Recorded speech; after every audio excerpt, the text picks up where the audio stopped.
Welcome out to another episode of It's All Been Tracked Before. This time, TNG, masks. Yeah, masks. We will be unmasking masks in this episode, that's for sure. Mask on It's All Been Tracked Before. Hey, you don't have to wear a mask to hang out with us. Follow us on Facebook. It's All Been Tracked Before. Follow us out there. I mean, if you have several profiles, you want to wear a mask, go ahead. But you can be yourself with us. Just as we are ourselves with you here, It's All Been Tracked Before. And here on It's All Been Tracked Before, we're talking masks from the next generation. Welcome out to another episode of It's All Been Tracked Before. Some of your regular hosts are here. This is Steven. Jimmy-Jerome. Hopefully someday we'll have Keith back, but we are joined once again by Jeffrey from Metatrack. Yes. Back, Jeffrey. Hello, thank you for having me. Good to have you here. We had so much fun with you for 2 weeks ago in Thine Image or whatever. Was that? In Thine Image. Yep. Great. Yeah. You said you wanted to come back, so we said, come back. We enjoyed you. Well, thank you. I enjoyed it. Looking forward to tonight. Great. So we're talking masks. What was your first impression on this watch, anyway, of masks? Jeffrey, I'm going to let you go first because I know you wanted to be on this episode. All right. Get your take before my... I don't know if my take giving away or not. It's just going to be a take, right. I think. Well, I wanted to enjoy it more than I did. And I think that's always been the case with this episode. I like the concept and the idea. I like the symbology of it and all of that, but I felt like the execution just wasn't the best.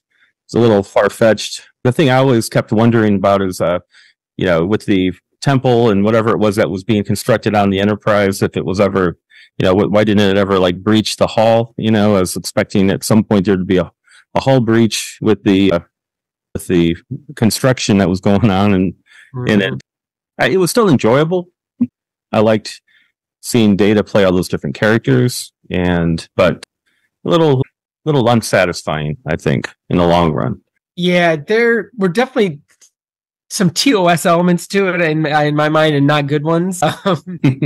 It was just a weird episode. I wrote somewhere on my notes, was this, and I didn't see anything. I didn't do a ton of research, but I didn't see anything in my research that said, "Oh, we meant to write this for this show, but it was for this."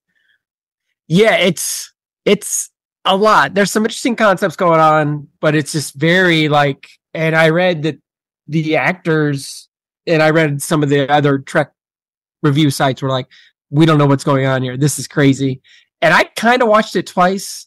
I watched the first 45 minutes on one night, and I was like, and I know I was drunk and got tired, and I stopped it. I was like, you know what? I need to rewatch this. And I was like, nope, that is what happened. My memory is what I remember. And at some point in my notes also I write, is this just a Brent Spiner showcase? And it is. But I read today that he was like, this is back in the day of 26 episodes in a season where it's like, okay, I show up, they get the script, who knows how early, but he's like, yeah, they're like, yeah, you're playing 5 roles. You don't have much time. And he was like, this is tough. And he said the other actors were just laughing, not in a mean way, just like, oh my God, this is, I'm with you, Jeffrey. I think he actually does a good job. It's just, I think it's a lot to ask. And one of my other thoughts, and we're going beyond first impressions, but I was impressed with how, and they're all professional actors, really good, and especially Stewart in this episode, how serious they play it. It just, maybe that makes it funnier. It doesn't make it funnier, but if you wanted to make it funny, it would make it funnier. But yeah, I did not love it. There's a lot of interesting aspects going on here, but I didn't love it. That's for sure. And it is definitely, I shouldn't say that. Well, several of the Trek review sites it's in the top 10 worst for TNG. One, I would not go that far. One of them, Jimmy, had it just about, they thought it might be the worst, but then you know what they decided was the worst? Sub Rosa. Shades of Grey. Shades of Grey. Oh, okay. Which is anything that has shades of gray is the worst. But Sub Rosa, I maintain that's worse than Sub Rosa. Sub Rosa is I think we might be, yeah.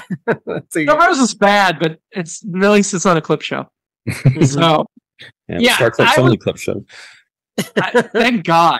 That was, the framework scenes weren't bad, but only done 2 seasons. It was so painful. Anyway, we're not talking. We're talking masks. Yeah. There were some cool elements, like you said. Brett Spiner did great, but yeah, it was weird as heck. And not necessarily in a good way. It didn't make a lot of sense. I was surprised just how much and how well Patrick Stewart committed to what was a really weird. Like, he really committed. Yeah. In a good way, but like, he had me believing. Yeah, but there were a lot of things that didn't make sense. Like Jeffrey said, how did it, within the confines of the ship, I got to know to hear of like, we've only got 2 hours till the ship's going to be totally replaced of anything recognizable. And I'm like, well, that recognizable thing is a key part of that line because none of your equipment's broken down yet. And how is that happening if everything's being subverted? So the fact that there weren't like major equipment failures was bizarre. But I am curious, and this is, it's not at all an insult, but I'm just curious why, Jeffrey, when I asked you what episode you'd be interested in, why was this one of the ones that stuck out to you?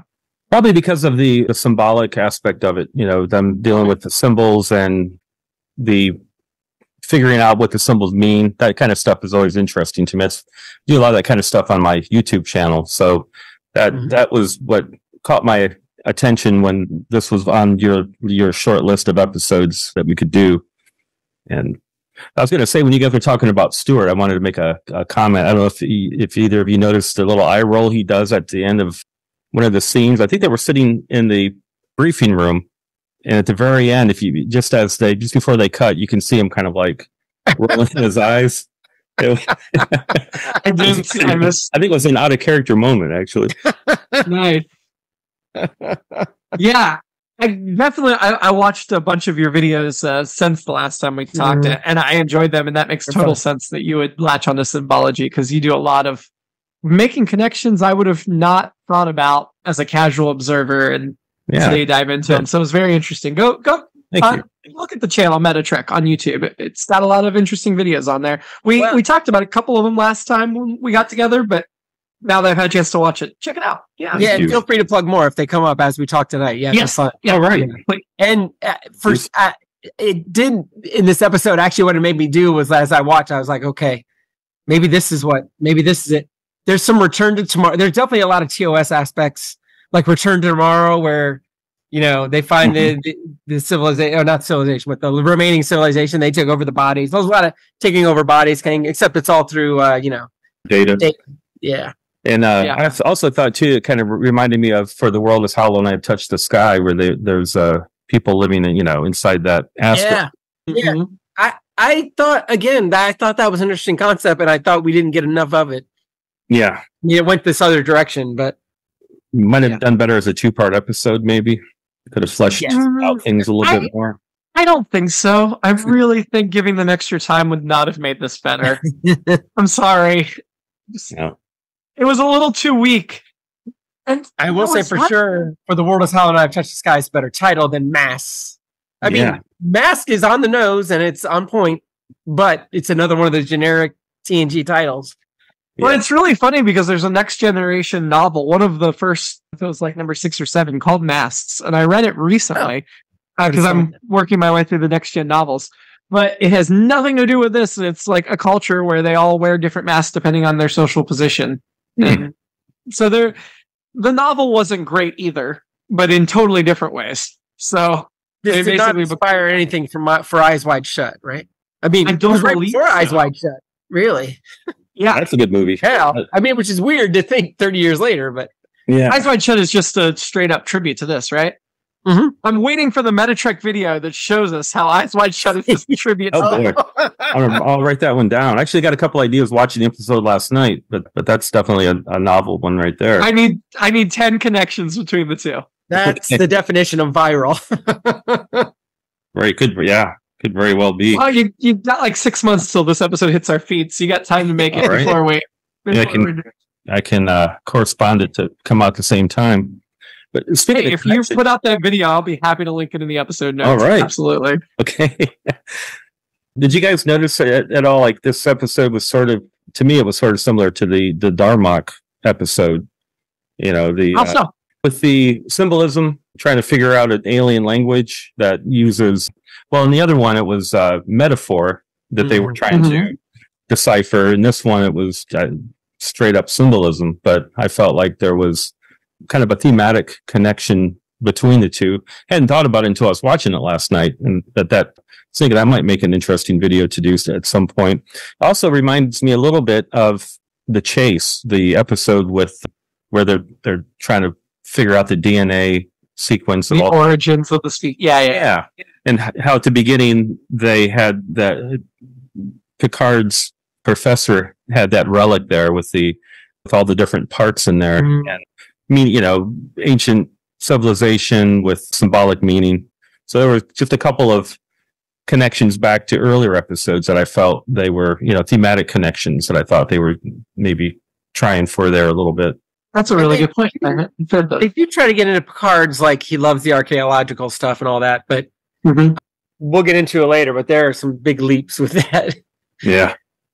Yeah. Well, I'm going to save that for now.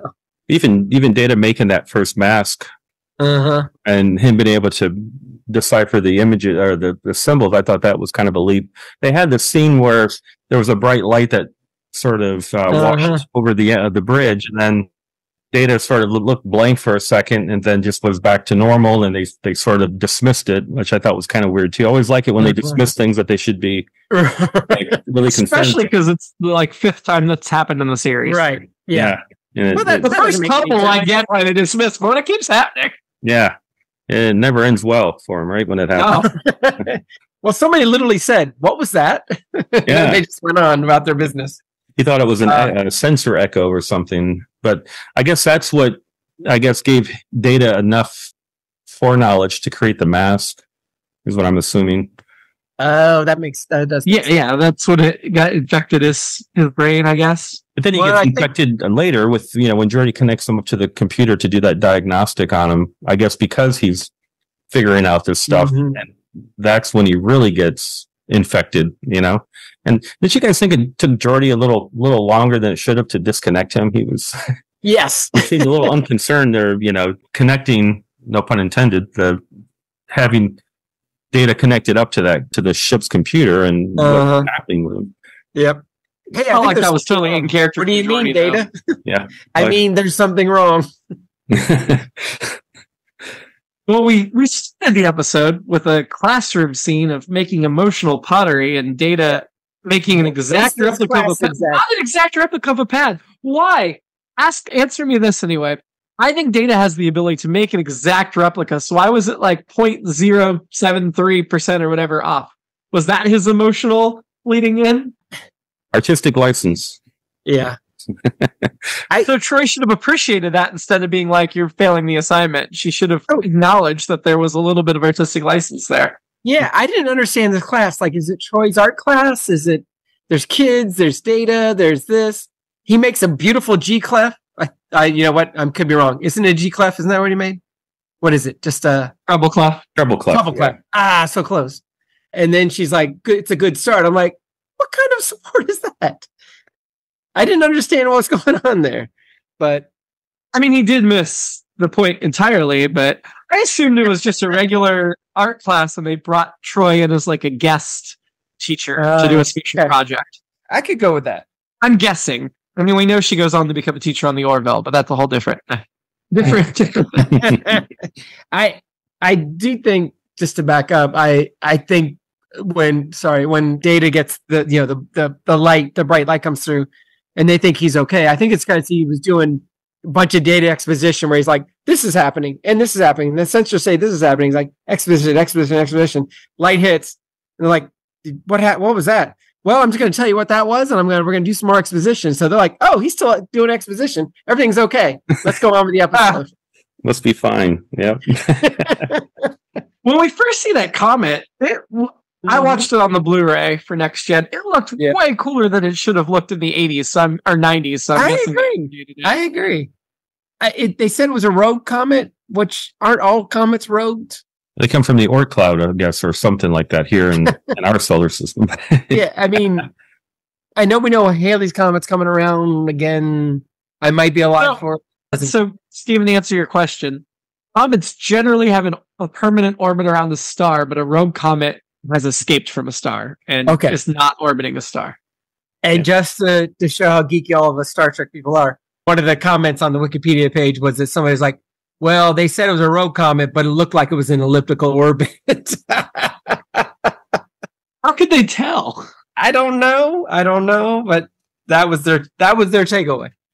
So after the comet, or was it an asteroid? We had something like that come through our solar system several years ago. It was like really long, like a kind of a cigar shape. You guys remember that? Yeah, I do. I thought it might have been an alien ship or something. Yep. Or I thought they did say that was rogue. It wasn't. It wasn't. It was not in orbit of our solar system. Nope, it was passing through. Yeah. And unfortunately, the aliens didn't stop to see us. But I don't blame them based on what's gone on the last few years. Keep going. Talking about maybe if Trump hadn't been president, they would have stopped. By now, you can't be president by now, right? And now he's in jail. We've only been saying that for 10 years on this podcast. You're right about the impeachments. We were eventually. Anyway, while we may not, in answer to the question you asked before we began, Jeffrey, while we may not curse, we are not afraid to show our liberalism. All right. And because you're a Star Trek fan, I assume that you are. I'm right on board with it. Yep. I don't think there's any real conservatives that are actual fans. So that's just our theory. If they are, this is the entire point of Star Trek. I'm going to say, they're definitely fans of this particular Star Trek. If there are, they're confused. That's yeah. Or they just think they're conservative because they're economically conservative, but socially they're moderate or liberal or like reasonable people, which does not gel with today's party. So any actual Republican voters we ran off long ago. They live within their means, is what they mean by that. Anyway, back to Star Trek. Yes. And the hopes that we will escape this hellscape and get to better reality at some point. We have a scene in Troy's quarters where her and Crusher stop by, and there's a statue. And Crusher's first thought is Riker probably left it for you. A couple of things here. One, especially based on the next scene where Troy's like, Data, are you in my quarters? I leave them unlocked, and I guess you just wander into people's quarters whenever you want. But it's also like policy coming back to haunt, yes. But also that implies that either Troy has talked about her and Riker like being back in a place where he might have been in leaving gifts, or he's been leaving other gifts. Either way, backs up my theory that they are still a thing, just under, even if it's more casual. For sure, but even more to that, does it also back up that Troy and Data are involved?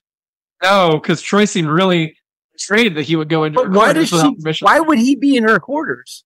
Symbol matched. Symbol he made match. But it's still, I guess, yeah. That was her only clue as to. Data sometimes does weird crap when he's doing that. So, also, this my first fashion note. Actually, all my fashion notes for this episode are Crusher based, which is most episodes. But really? Mine are. The 24th century gym bag, shiny. They're just shinier. I don't think there's been much evolution with them. Yeah. The material, while it looks like it's just shiny, it actually like traps all smells and stuff. Were they going to Klingon Tai Chi again? I don't know that we know. Is that what? Okay. Yeah, they said Makbara or whatever. That's the Klingon Tai Chi. All right. Yeah. Data, imagine a mask that matches the statue. It can suddenly read symbols. It did seem a little bit premature based on the flow of this episode for him to be like, yeah, that's the mask of death, essentially. Like, I feel like you can hold that a little bit longer because that gave it a very sinister quality a little earlier than it should have.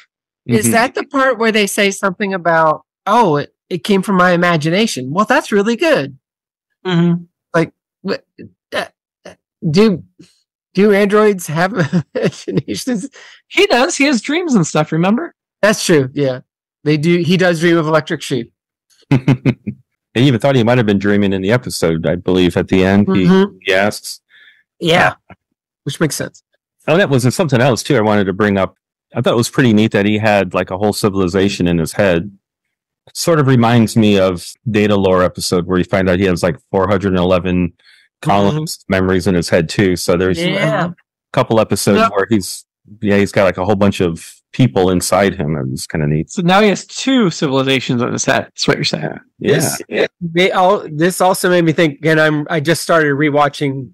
It's a rewatch of Rick and Morty so far. Eventually be a watch because I haven't seen the last 2 seasons. But there's and they may revisit this. There's the episode where Rick is dating Unity, who is part of it. Just kind of absorbs all these people, a whole entire civilization, which is very similar. And it made me think of this. So I think that's where Rick and Morty was. I'm going to guess it was more of an homage, but is ripping off Star Trek.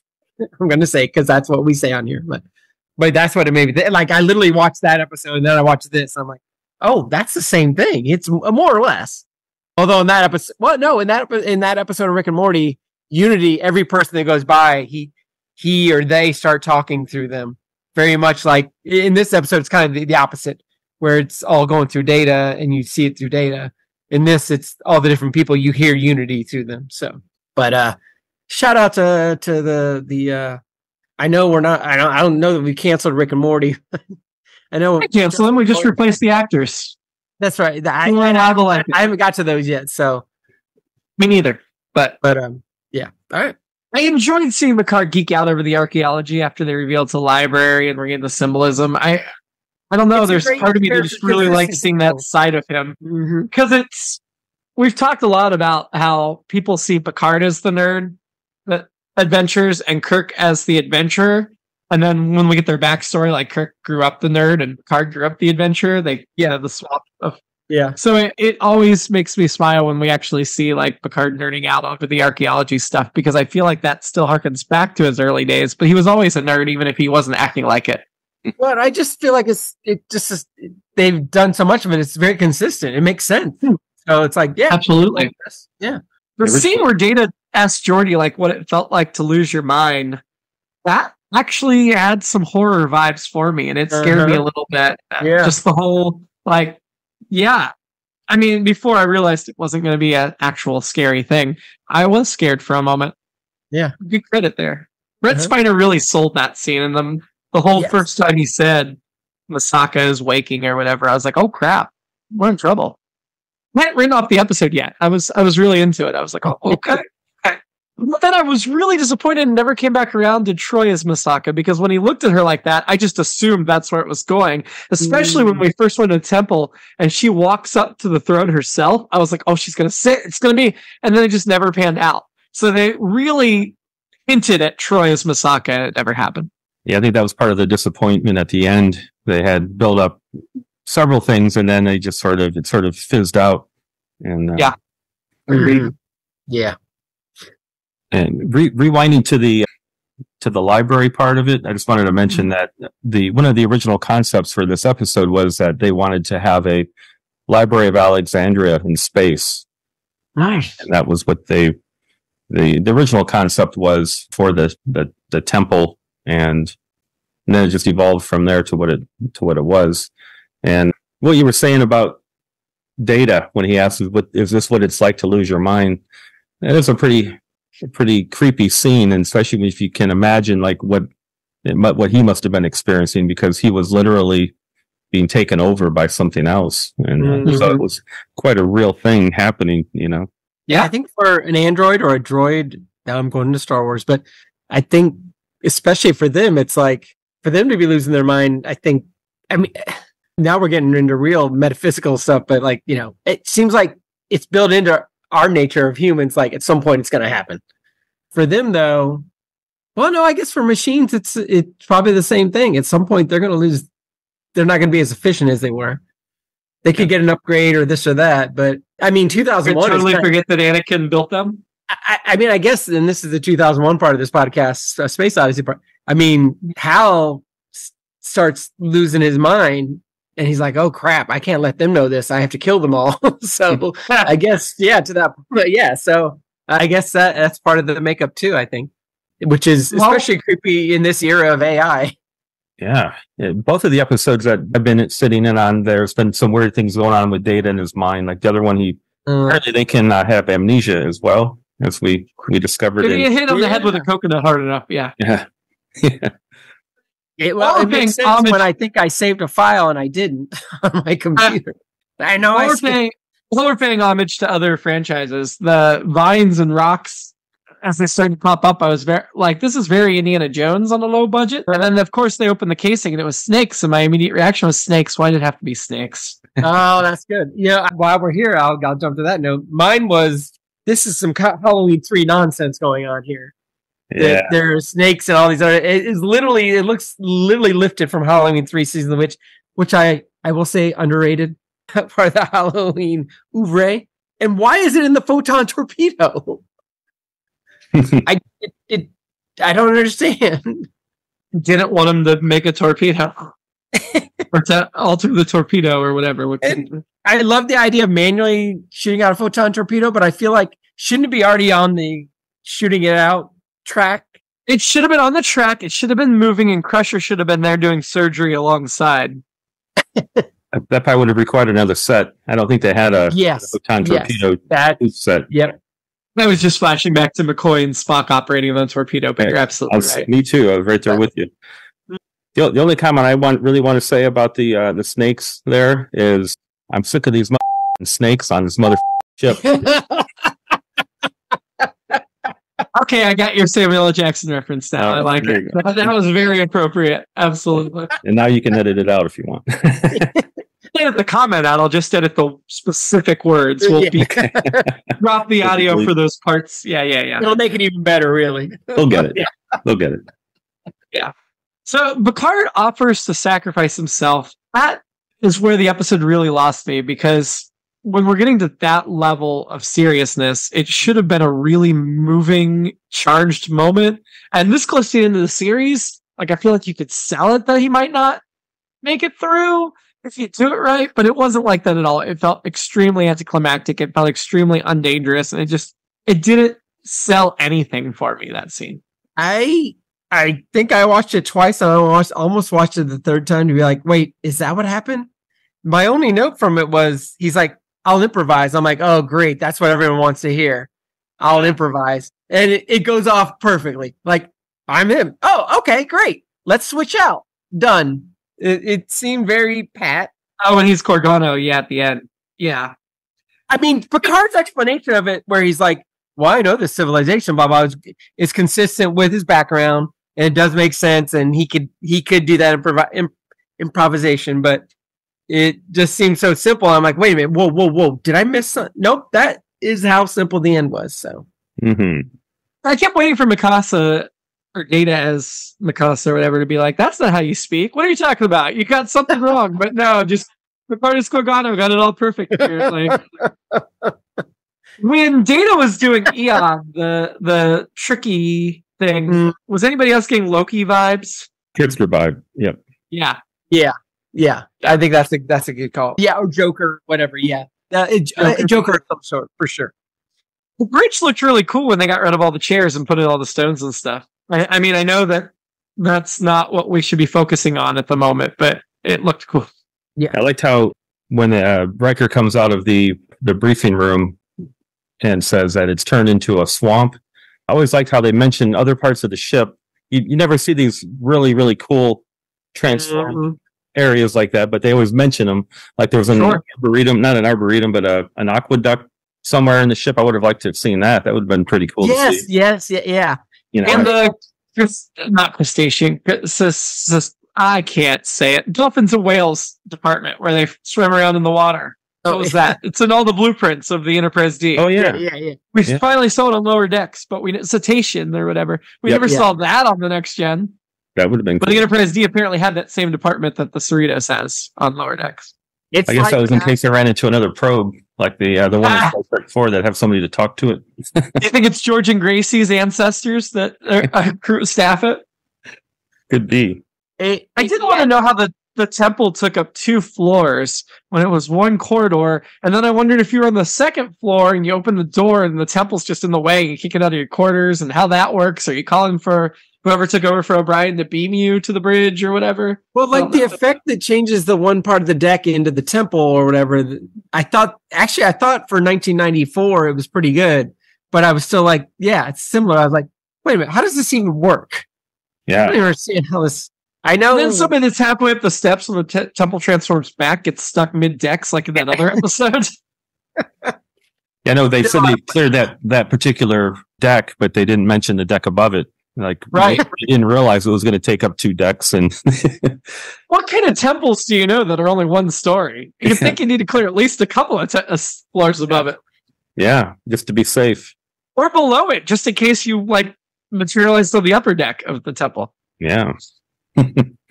Well, I really think they should have just gone into a holodeck or a cargo bay that was already multiple stories, and That would make it there. Yeah. But Yeah, that's when they started losing me, was when the things just started transforming on their own. Like, it was, I think it was cool. They were using that. They said that the replicators were creating things. And that made sense. But then things just started to transform just on their own. That got kind of weird, I thought. oh They yeah, said that the ship or the temple was doing something, but it was kind of vague. that brings me to my alternate episode. Is I just wanted the Enterprise crew to compete on Legends of the Hidden Temple, which I think would have been more appropriate. That they have to pass the challenges and put together the amulet, and then they defeat Mikasa that way. My alternate episode kind of goes back to the Joe Piscopo Data is trying to figure out what comedy it is episode. Yeah. It's Rich Data Little because he's doing all these impersonations episode. So, because every time he did it when he kind of put his head down and brought it back up, it just made me think like, I think it would go a little something like this.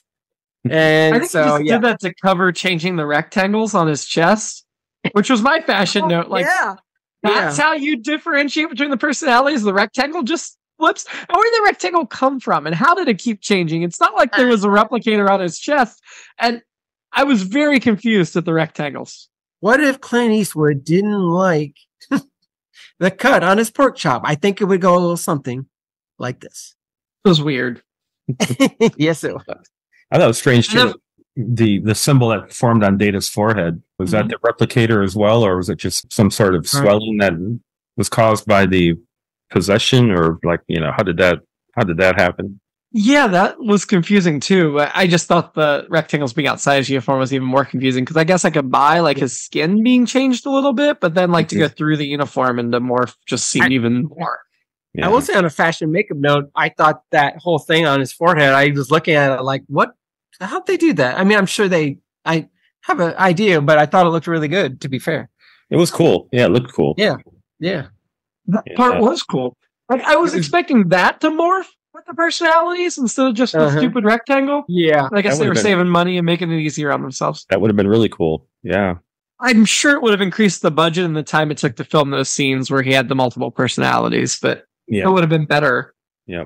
Worf makes a good point when they're first talking about Corgano and bringing him. He's like, how do we know that he's going to be better than what's thing now? I kind of feel cheated that the episode never even, like, no, he's just there and it's fine and it's done. Like, no, Worf had a good point. It's almost like a Ghostbusters thing. Or worse. Yeah. Awful. We don't know. We're taking the opinion of one trickster type god and a crazy old man. Well, and I thought every time the Enterprise crew was like, well, it could be this. It turned out that was exactly it. I know, that was a little cheap. It was a leap. That was to save time. Yeah. The episode was written by Joe Manosky, who was like a regular producer on the show. Yeah. Huh? We talked about him before.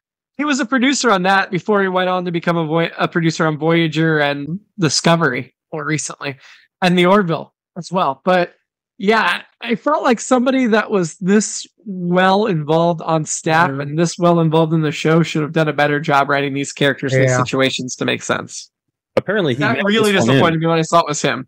He literally mailed this one in. Apparently, he was in the mountains somewhere, and they were wondering like, what was he on when he was writing that?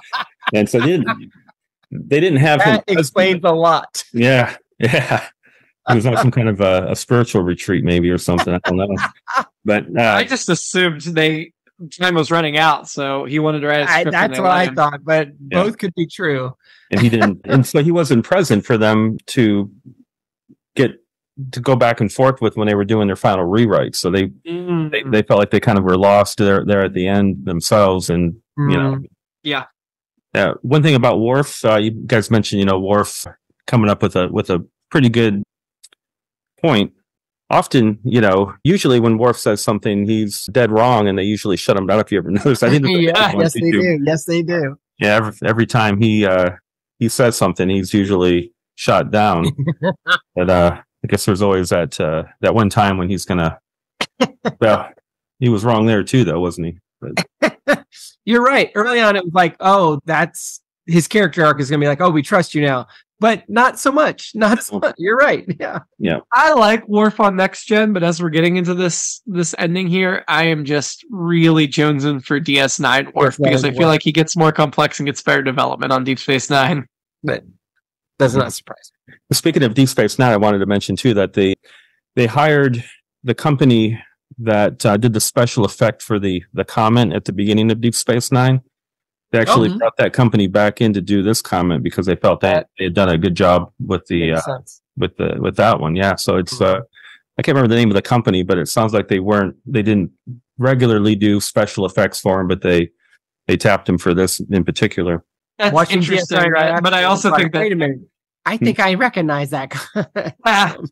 That's interesting, but I also think it backs up the idea that the comet was redone for the Blu-ray with the new special effects because it was miles ahead of where the DS9 comet was. That makes a lot of sense. In this viewing, I don't know how you watched it, but on the Blu-ray, it looked different. I saw the DVD, version, so I think I saw the original one.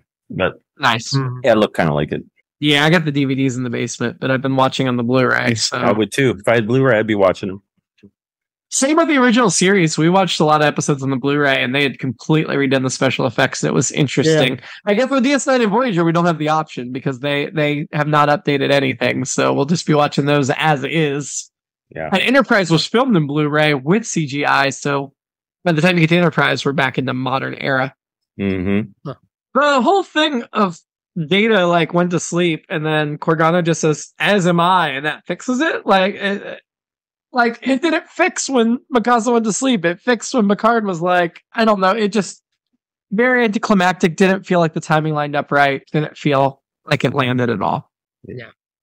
We mentioned the writer. The director is Robert Weimer, one of the regular directors. So I did think the direction was good. I actually liked a lot of the shots and stuff. There's some interesting visuals in this episode. Yeah, I agree with that.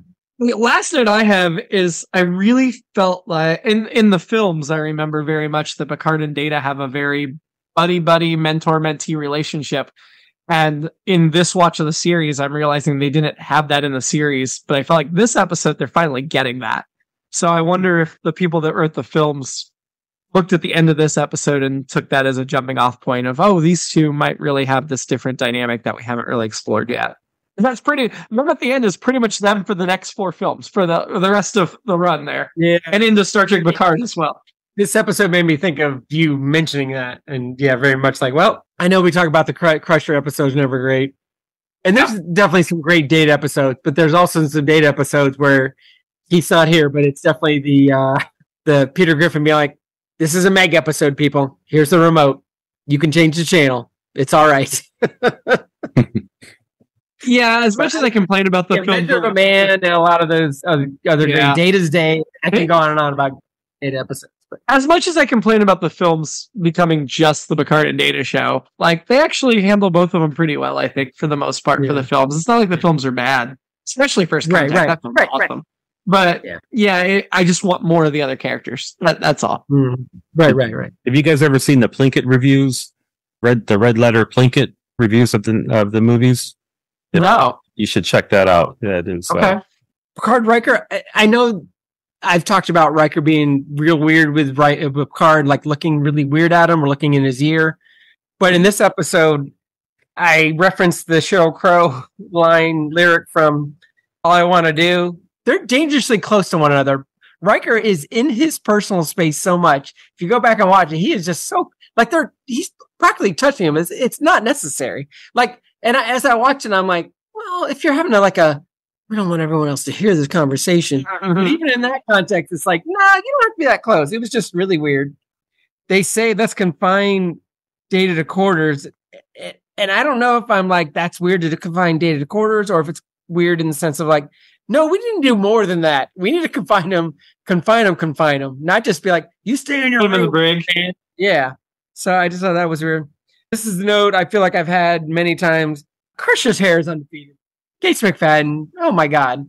Part of it's genetics, but I don't know who her hair person was, But even now, I don't know. It's not. It may not be the same person, but from the publicity stuff, it looks great. This is very, very, very specific. But there's what I'll call the whatever the Masaka people, whatever.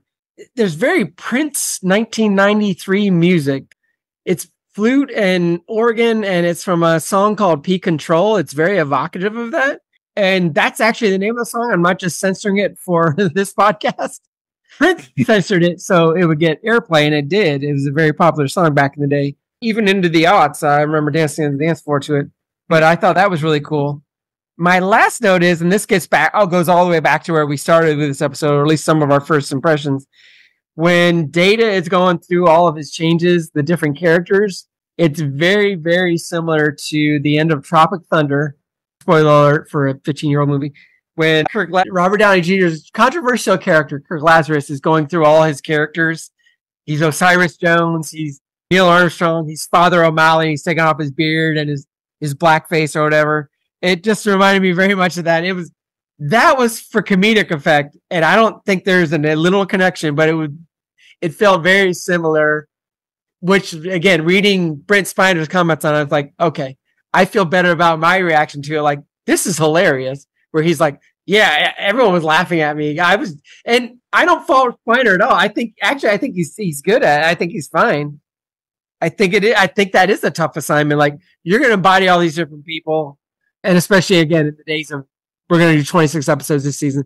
You got the script on Sunday. We're going to start shooting tomorrow or whatever, But it reminded me a lot. So if you've seen Tropic Thunder, it's... That's a great movie. I've seen it several times. Anything else you would talk about, Jeffrey, before we rank? Not really. There's one thing I was thinking about, going back to the more symbolic aspect of the episode. There's a lot of connections between the Next Generation. If you want to find them and see them, there's a lot of connections between the cast of the Next Generation and the Egyptian deities. I actually made a chart recently. I published it on. I did see that. Yeah. Okay. And I kind of felt like this episode, the aesthetic was somewhat Egyptian, kind of like hieroglyphs, and that Data was, in a metaphoric sense, sort of being, possessed by a deity that could be, you can kind of say that it was sort of Egyptian-esque in a way. And I wanted to make that point, or mention that I felt like it was sort of like them not necessarily acknowledging it, but that it was something that I guess had to manifest some way at some point. And I kind of feel like it did in this episode a little bit. So it does make sense. Let's rank. Who was your annoyance this week? Can I say all the Masaka people? the various Datas? Ahood and Corgiani and Organo, Masaka. Mama say Mama Sa Masaka Masa. I was calling out Eon specifically. Yeah. Trickster. Yeah. I just kept thinking of the Michael Jackson song. I know he's canceled too, but yeah. So you went from hits to gotta be starting something. Mama say Mama Sa Mama Makusa. I kept thinking they were saying that. I also felt like they didn't consistently say Masaka the same through the episode, but I keep thinking of the Lion King as well. Yeah. Yeah. Who did you, Jeff? I think I'd have to agree with him. That all of them? Yeah, all those characters that were pretty annoying, especially the trickster one that we saw a lot. But I think he was probably just more annoying because we got to see him more, and I probably would have been just as annoying if they had more screen time. Yeah, that's a good point, because not one of them was like, "Hey guys, it's cool." Yeah. This whole civilization, there's not one person like, "Hey, I know this seems weird, but it's all gonna be cool." Who do we want to have a drink with this week? I went with Troy, and I can't tell you why right now. I can't remember why. I'm going with the set team because they must have had a lot of fun. I've been really annoyed making all these different set changes. I like to imagine it was fun for them. And either way, it was so much work. I'm sure they're going to need a drink at the end of it. So I'm going to have a drink with the set builders. I would have to go with Data again as Corgano. I think Corgano might have been an interesting person to Data wasn't Corgana, though. Art was Corgana. Oh, well then. Well, I guess he... Data Corgana at some point? Or no. I don't know. No, Data talked a lot about Corgana. He's coming. Okay. Yeah. Well, then scratch the Data as Corgana. Would have liked to have been able to have a drink with Corgana himself then. We never saw, but now, that's a good choice. Maybe that's why he was the least annoying of the aliens too. We never saw him. Well, ranking this episode's going to be tough because while it wasn't a great episode, this season's been kind of sucky. So I'm going to start with another Data acting out of character episode, Descent Part 2, the season premiere. You think it's better or worse than Descent Part 2? Patreon people already saw I'm saying above. Oh, really? Okay. I think this was better than Descent Part 2. Yes, I hated Descent Part 2 though. So well, that's fair. I would go below, but okay. I think I would too. Jeffrey, yeah, go below. It's a different form of recency bias, but it's still recency bias. Before we get to where we're actually going to put it, I will say what is above that is Homeward, which is the Nikolai Rosenko, and I would have gone below that. So that's as far up as I would have gone. But we're going down because you two outvoted me. So below Descent is Phantasms. Better or worse than Phantasm? More Data acting weird. So you would go above that with this one? I don't know. Now we see that. I think you and Keith forced Descent higher than I wanted it. Did. So yeah. I don't know. Phantasms, it's interesting. That one was another interesting episode to me because the Enterprise becomes conscious, or at least it has a dream state or something, and which I thought was, I guess the Enterprise goes back to its regular unconscious self at the end of the episode. But I thought it was weird how they just destroyed it well, never mind. I guess I shouldn't say that either. He hasn't seen the movies, but I'd probably put this one, probably below that one. Okay. Yeah, Steven's an old school Trek fan. He saw the original stuff and he's watched like new Discovery and stuff, but he didn't see the 90s era. He was cool. Yeah. He was a young adult. He was busy. Probably got a girlfriend. Yeah, he was living a life. Yeah, he barely saw Next Gen, didn't see anything at DS9 or Voyager era at all. So I watched the first two seasons of Deep Space Nine, and I think the first 2 seasons of Voyager when it came out, and both of them I stopped watching after that and said, I'll watch these in 20 years probably. And it was literally 20 years later that when I was living down in New Orleans that my wife and I sat and we finally watched them, and right on schedule. So yeah, I didn't see a lot of the 90s stuff in the 90s either. I only saw about half of Voyager because that was back before DVR and stuff. I bought all the DVDs in college, and then I watched DS9 straight through, and then I just got busy before I did Voyager and Enterprise the same, unfortunately. But I'm looking forward to catching up on what I've missed of Voyager. But I've seen a good deal of Voyager. I've only seen about 30% of Enterprise, like the first 8 episodes, and then the whole last season. Nothing in the middle. Last season was really good. It was. Yeah, I missed seasons 2 and 3 completely, but I loved season 4. So yeah. You know what? I can see us going above it now that I refamiliarize myself. We'll put it above. Sure. The only problem with that is we have a dark page below Phantasms for reasons I cannot comprehend. Huh. I think our ratings, we had some major disagreements this year, because I would have definitely put Phantasms above Descent, and Dark Page I probably would have put it's above. Probably dealing with her sister's death, but whatever. That's where we are for the moment. Next week, Deep Space Nine Shadow Play. Odo and Dax investigate the mysterious disappearance of people from a village, while Kira tries to keep a close eye on Quark, but Vidic Bareil unexpectedly visits. Until then, live long. Through others, ideally, and prosper. Peace and long life.